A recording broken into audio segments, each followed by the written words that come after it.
ये कहानी है विष्णुपुर में रहने वाले धर्मा की। गरीबी ने हाथ तोड़ रखे थे, पर फिर भी वह खुश था। 2 वक्त का खाना और सुकून था, पर यह सुकून ज्यादा दिनों तक नहीं रह सका। शादी के कुछ महीनों बाद ही एक दुर्घटना में उसने अपना एक पैर गंवा दिया था। पैसे ना होने की वजह से वो अपना इलाज भी नहीं करवा पा रहा था। आज तो खाने का एक दाना भी नहीं है, तुम तो कुछ कमा नहीं पाओगे। मैंने एक जगह काम की बात की है, आज से मैं रोज काम पर जाऊंगी। तुम कम से कम घर के छोटे मोटे काम कर लेना। ऐसे में सुशीला अब रोज काम पर जाने लगी। एक दिन वो अपने घर में बैठा खाना बना रहा था कि उससे मिलने के लिए उसका एक दोस्त घर पर आया। धर्मा कैसा है? तबीयत ठीक है तेरी? हाँ बस ठीक ही हूँ। तू बता कैसा चल रहा है आजकल? सब ठीक। तुझसे मिलने का मन था तो सोचा आ जाऊं। आ जाया कर, वैसे भी मैं अकेला ही रहता हूँ घर पर। मेरी पत्नी तो शाम को आएगी। अकेले बैठे बैठे कुछ नहीं होता, तो तुझसे बात ही कर लिया करूंगा। धर्मा तुझसे एक बात कहूँ? हाँ बोल। देख बुरा मत मानना, पर तेरी बीवी तेरे अपाहिज होने का फायदा उठाकर बाहर काम का बहाना बनाकर जाती है। पर तुझे पता भी है कि वो बाहर जाकर क्या करती है? साहिल ऐसे मत बोल। मेरी पत्नी मुझ जैसे अपाहिज के साथ अब भी रह रही है। मैं बाहर जाकर काम नहीं कर सकता, इसलिए तो वो काम कर रही है ना। काम करती है? भाई वो काम नहीं करती, मैंने उसे किसी और के साथ देखा है। अगर तुझे भरोसा नहीं है तो मैं तुझे दिखा सकता हूँ। ठीक है चल। और अपनी बैसाखी के सहारे धीरे धीरे चलने लगता है। साहिल भी उसकी मदद करता है। फिर वो उसे लेकर घर की तरफ चला जाता है। मैं रोज उसे इस घर से किसी आदमी के साथ निकलते हुए देखता हूँ। तू यहीं रुक। कौन है? जे काम था। वो औरत दरवाजा खोलती है तो सामने धर्मा और साहिल को देखकर हैरान रह जाती है। ये धर्मा की पत्नी सुशीला थी। वो उसे देखकर हैरानी से बोली। धर्मा खुद हैरान था। वो गुस्से से उसे घूर रहा था और सुशीला के पीछे से आते हुए वो आदमी बोला, कौन है सुशीला? अच्छा तुम हो सुशीला के पति? हाँ हाँ बताया था उसने, तुम अपाहिज हो, बिना सहारे के चल नहीं सकते। धर्मा की आंखों से आंसू बहने लगे। वो कुछ नहीं बोला, बस चुपचाप रोते हुए अपनी पत्नी को देखता रहा। तो वो बोली, रोना बंद करो और जाओ यहाँ से। तुम्हें झेलते झेलते थक गई हूँ मैं। एक अपाहिज के साथ रहना कितना मुश्किल होता है, पर अब मैं तुम्हारे साथ नहीं रहूंगी। मैं बिलुआ से शादी करूंगी। जाओ यहाँ से, अपने इस टूटे पैर का इलाज तो करा नहीं सकते और बड़े आए। साहिल धर्मा को अपने साथ घर ले आता है। आज धर्मा ने बहुत प्यार से और अपने बचाए पैसों से सुशीला के लिए समोसे बनाए होते हैं। सोचा था थक कर आएगी तो दोनों साथ मिलकर प्यार से बातें करते हुए खाएंगे, पर अब धर्मा का कोई ऐसा इरादा नहीं था। उसने वो समोसे साहिल को देते हुए कहा, मेरा तो दिल अब कुछ भी करने का नहीं कर रहा। किसी लायक नहीं हूँ मैं, पर अन्न का अपमान नहीं कर सकता, इसलिए ये तुम खा लो। धर्मा ऐसा मत बोल। अगर उस औरत को तेरे साथ नहीं रहना, इसका मतलब ये नहीं कि तू किसी लायक नहीं है। पर सच यही है कि मैं कुछ नहीं कर सकता। मुझ जैसा अपाहिज भला क्या करेगा, जो बिना सहारे के चल तक नहीं सकता। तू कितना पागल है। इतना अच्छा हुनर है तेरे पास, जादू है तेरे हाथों में, और तू कहता है कि तू किसी लायक नहीं है। अरे तेरे समोसे की बात कर रहा हूँ। मैंने आज से पहले इतने अच्छे समोसे कभी नहीं खाए भाई। पर मैं तो ऐसे ही बनाता हूँ। तो तू एक काम क्यों नहीं करता? तू समोसे का छोटा सा ठेला शुरू कर दे। तू मजाक कर रहा है? मेरे पास रात का खाना बनाने के पैसे नहीं है, और तू बोल रहा है मैं समोसे बेचना शुरू कर दूं। पैसे कहाँ से लाऊं? अरे पागल, तू पैसों की फिक्र क्यों करता है? तुझे बुरा ना लगे तो इस काम को हम दोनों एक साथ कर सकते हैं। तू बाहर जा नहीं सकता, पर समोसे बना सकता है। तो तू समोसे बना कर देना और मैं बेच दिया करूंगा, और तुझे सामान भी ला कर दूंगा। धर्मा उसकी बात सुन बहुत खुश हो जाता है। एक तरफ पत्नी ने धोखा दिया था और दूसरी तरफ दोस्त इतना साथ दे रहा था। मैं अभी बाजार जाकर तेरे लिए सामान लेकर आता हूँ। हम कल से ही ये काम शुरू करेंगे। ठीक है साहिल। साहिल मार्केट से सामान ले आता है और अगले दिन धर्मा सुबह सुबह 100 समोसे तैयार कर देता है। साहिल उन समोसों को बेचने के लिए निकल जाता है।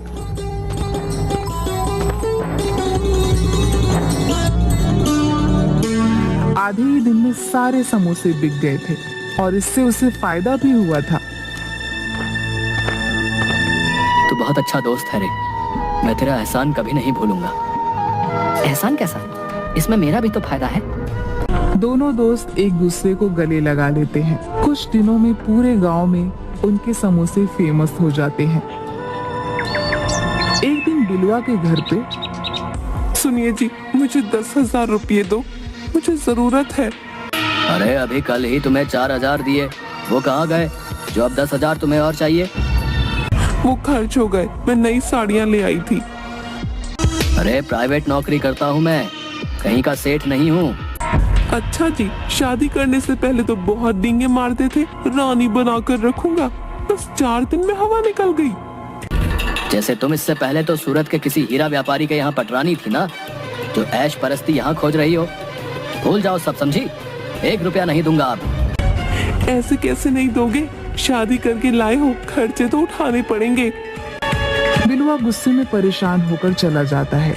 उसके बाद आए दिन सुशीला और बिलवा की लड़ाई होने लगती है। बिलवा को शराब पीने की आदत थी। एक दिन बिलवा शराब पीकर इसकी पत्नी ने इसे आबाद कर दिया और मुझे बर्बाद। आज मुझे इसकी वजह से ये दारू की लत लग गई है। तो बिलवा चुपचाप धर्मा के घर में घुस जाता है। धर्मा कढ़ाई में शाम के वक्त के लिए समोसे तल रहा होता है। इस लंगड़े की चटनी में आज ये फिनाइल की पूरी बोतल उडेल दूंगा, जिससे इसकी इस गांव से छुट्टी हो जाएगी। और कल से मैं बनाऊंगा समोसे, बिलवा के समोसे। हाँ, और इतनी कमाई तो हो जाएगी कि अपनी पत्नी को संभाल सकूंगा। नहीं तो लोग कहेंगे लंगड़े की तरह बिलवा भी इसे संभाल नहीं पाया। नहीं नहीं, ऐसा बिल्कुल नहीं होगा। इसके बाद मौका पाकर बिलवा झट से फिनाइल की एक बोतल चटनी में मिला देता है। शाम के वक्त साहिल घर आता है। अरे दोस्त, समोसे और चटनी तैयार है ना? आज तो सारा माल दोपहर में ही लग गया। हाँ हाँ, सब तैयार है। लो भाई, रखो सब ठेले पे। समोसे खाओ, गर्मा गर्म समोसे। आओ भाई, धर्मा के मशहूर समोसे खाओ। अरे भाई रुको जरा, मुझे स्कूल के बच्चों के पार्टी के लिए 50 समोसे चाहिए, हो जाएंगे क्या? हाँ हाँ, क्यों नहीं, अभी लो श्रीमान। साहिल झट से समोसे गिनकर पैक कर देता है। लीजिए सर, आपके समोसे तैयार हैं और साथ में चटपटी चटनी भी। धन्यवाद भाई, ये लीजिए आपके पैसे।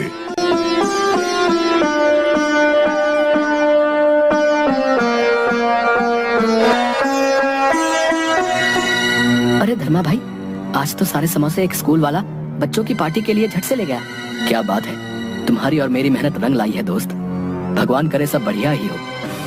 कुछ ही देर में उनके घर पे 2 पुलिस वाले और वही आदमी जो समोसे लेकर गए थे, वे लोग आते हैं। यही है वो, पकड़ लो इंस्पेक्टर। इसके समोसे खाने की वजह से सभी बच्चे बीमार पड़ गए। अरे भाई, बात क्या हुई जरा बताओ तो। अरे अपाहिज होने के बावजूद ऐसी हरकतें करते हो तुम लोग, शर्म नहीं आती है? छोटे बच्चों को केमिकल वाले समोसे खिला दिए। हमने ऐसा कुछ नहीं किया साहब, जरूर कोई गलत फहमी हुई है। चलो अब थाने चल के सब गलतफहमी दूर कर देंगे तुम्हारी, चलो। अरे भाई अब बताओ, तुम लोगों ने ऐसा काम क्यों किया? बच्चों की जान के साथ खिलवाड़। साहब हमने ऐसा कुछ नहीं किया, हमारा विश्वास कीजिए। मेरा दोस्त तो अपाहिज है, वो घर से बाहर भी अपनी व्हील चेयर पर जाता है। साहब कुछ दाल में काला जरूर लगता है। धर्मा के समोसे तो इतने स्वादिष्ट और फेमस हैं। वो भला ऐसा काम कर क्यों अपना कारोबार खराब करेंगे? अरे तू बहुत समोसे खाता है रे भाई, है? लेकिन तेरी बात में दम तो है वैसे।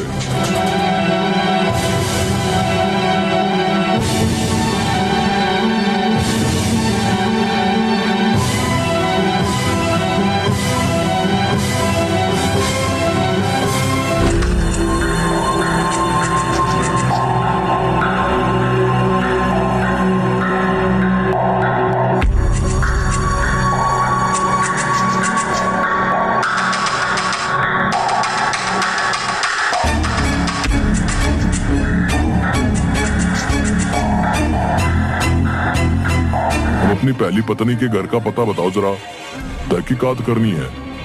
और तुम जाओ अपने घर, जरूरत पड़ने पर थाने आना होगा। उसी शाम बिलवा समोसे बनाने की सामग्री लेकर और शराब के नशे में चूर घर आता है। सुशीला, इधर आ, अभी जल्दी से गर्मा गर्म समोसे बना, हम आज से समोसे बेचेंगे। आपका दिमाग ठिकाने है कि नहीं? मुझे नहीं आते समोसे बनाने। एक झापड़ में बत्ती से निकाल लूंगा तेरी। तेरे लिए मैंने उस धर्मा का धंधा बंद करवाया और तू अब समोसे नहीं बनाएगी? ले, अब तेरा देख क्या हाल करता हूँ। किस्मत से उसी वक्त साहिल धर्मा की व्हील चेयर धकेलता हुआ वहीं से गुजर रहा था। सुशीला धर्मा को रोते हुए कहती है, मुझे माफ कर दो धर्मा, मैंने तुम्हारे साथ बहुत गलत किया। तुमने तो कभी मुझ पर हाथ भी नहीं उठाया था, पर मैंने तुम्हारे साथ जो किया, भगवान मुझे उसकी सजा दे रहा है। मुझे माफ कर दो धर्मा, मुझे माफ कर दो। अरे उससे क्या माफी मांग रही है? इधर आ, तुझे मजा चखाता हूँ। तुमने किया उसकी सजा तुम्हें मिल चुकी है, और अब बिलवा जो तुम्हारे साथ कर रहा है उसे उसकी सजा मिलेगी। हेलो पुलिस स्टेशन, यहाँ पर एक शराबी आदमी अपनी बीवी को मार रहा है, आप आकर उसे अरेस्ट कर लीजिए। सुशीला, तुम चिंता मत करो, पुलिस अभी आती ही होगी इसे अरेस्ट करने। तुम बिल्कुल मत घबराओ, वो अब तुम्हारा कुछ नहीं बिगाड़ पाएगा। तुम धन्य हो धर्मा, तुम धन्य हो। जिस औरत ने तुम्हारे साथ इतना बुरा किया, तुम आज उसे ही बचा रहे हो। मैं जाने किस मुंह से तुमसे माफी मांगू। तुमने अपनी गलती स्वीकार की है, बहुत है। अब रोना बंद करो और जाओ अपनी जिंदगी की नई शुरुआत करो। और हाँ, फिर से कभी किसी का भरोसा मत तोड़ना, क्योंकि हर कोई ये दुख नहीं सहन कर सकता। मैं भगवान से प्रार्थना करूंगी कि तुम हमेशा खुश रहो। साहिब, धर्मा और साहिल भैया बेकसूर है। ये सब किया धरा बिलुआ का है। बिलुआ ने ही फिनाइल चटनी में मिलाया था। अबे ले चलो इस झूलेलाल को थाने में, इसकी सारी हेकड़ी निकालते हैं। और धर्मा और साहिल भाई, आप लोगों को जो तकलीफ हुई उसके लिए माफी। चलो भाई। अब धर्मा की जिंदगी में सब कुछ ठीक हो चुका था। उसकी समोसे बेचने से की गई शुरुआत अब ऊंचाई छू चुकी थी। उसे लोगों ने अब एक नाम भी दे दिया था, धर्मा समोसे वाला।